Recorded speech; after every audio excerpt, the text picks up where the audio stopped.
looping back to what I said earlier about what I've learned about global governance and its inappropriateness as a lead issue. I mean, standing in Hyde Park with a sign that says "Global Governance Now" is, probably not the most effective strategy.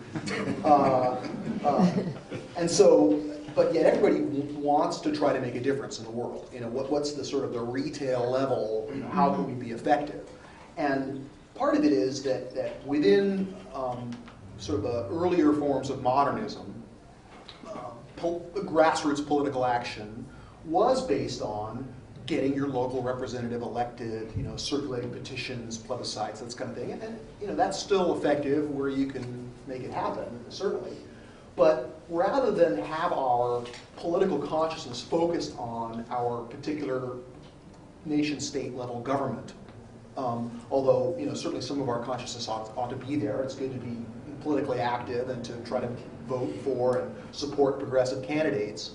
But again, no matter how much success we have in electing a progressive candidate like Obama, until the consciousness, until the center of gravity of the larger population is changed, even the most successful efforts at the traditional forms of political activism and action can only be limitedly effective. And so at this point, it's certainly inchoate, and we're kind of groping there together as this evolutionary worldview emerges. But the politics of consciousness, if you will, I think takes place largely outside of what we might consider the traditional political arena.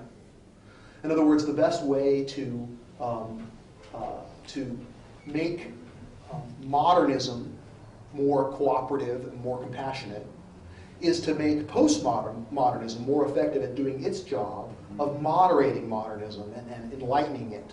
Okay, and the best way to do that is for the evolutionary worldview to emerge and show what comes after postmodernism, to effectively transcend postmodernism, even as we simultaneously reach down to try to affect that. So in terms of, well, what do we do physically?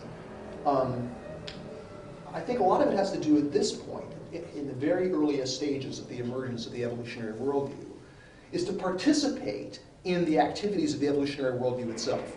Like each one of these emergent worldviews is a new octave, if you will, of beauty, truth, and goodness. It's a new stage of values. And the new values of the evolutionary worldview include this vertical dimension of understanding that shows that consciousness evolves.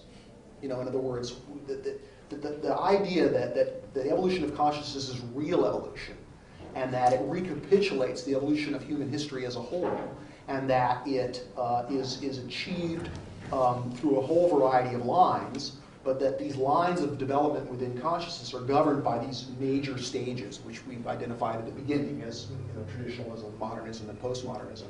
And beginning to get an evolutionary perspective on that, that's the powerful new truth. Just like modernism emerged at first with the new truth of science and philosophy, the evolutionary worldview, its main asset at this point in history, is its new truth. I mean, inevitably there'll be new forms of goodness and new forms of beauty that follow, just like with modernism, right? The truth emerged first, then you had democracy and classical music and the goodness and the beauty that went with the new truth, but it led with the truth. And that's what we have. That's our main political lever, if you will, for raising consciousness.